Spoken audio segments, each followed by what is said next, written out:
कुठे न्याय? आपली घरं जाळली, नग्न धिंड काढली, आपल्या आया बहिणीच्या गुप्तकात लाकडं कोंबली त्याने.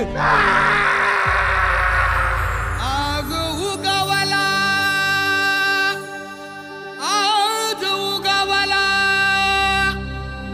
समुद्रेचा दिसदारी. हा बाबासाहेबांचा संघर्ष आहे. हा कुणा ठराविक जाती किंवा धर्माविरुद्ध नाहीये. हा जातीवादी धर्मांध प्रवृत्तीच्या विरुद्धचा संघर्ष आहे.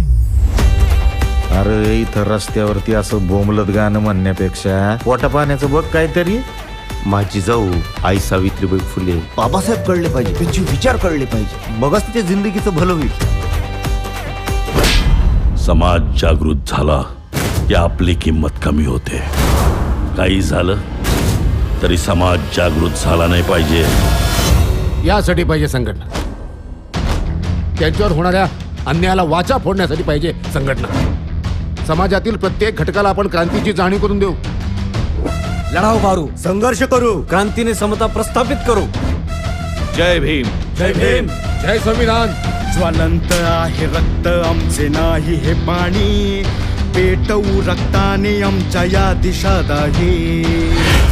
अन्यायाच्या वादळात जय भीम पॅन्थरचा वृक्ष खंबीरपणे उभा. एकेकाची कुंडली काढा.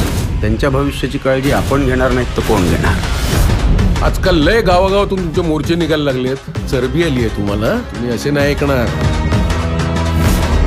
तू जे लिहितोस तेच घडेल असं वाटतंय का तुला? आपण बाबासाहेबांच्या विचारांपासून भरकटत चालू असं मला वाटतं. इथं फक्त धर्म एक सांगितला जातो, पण त्यातल्या जाती कधीच एक नसतात. आपला हिंसेला विरोध आहे, क्रांतीला नाही. काही करा, ती संघटना आहे ना आपल्या हातात आली पाहिजे.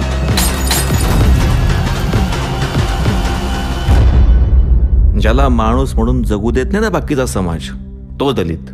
जो सर्वार्थाने गरीब असतो तो दलित. अशा प्रत्येकासाठी आपली संघटना उभी राहणार, त्यांचं संरक्षण करणारच.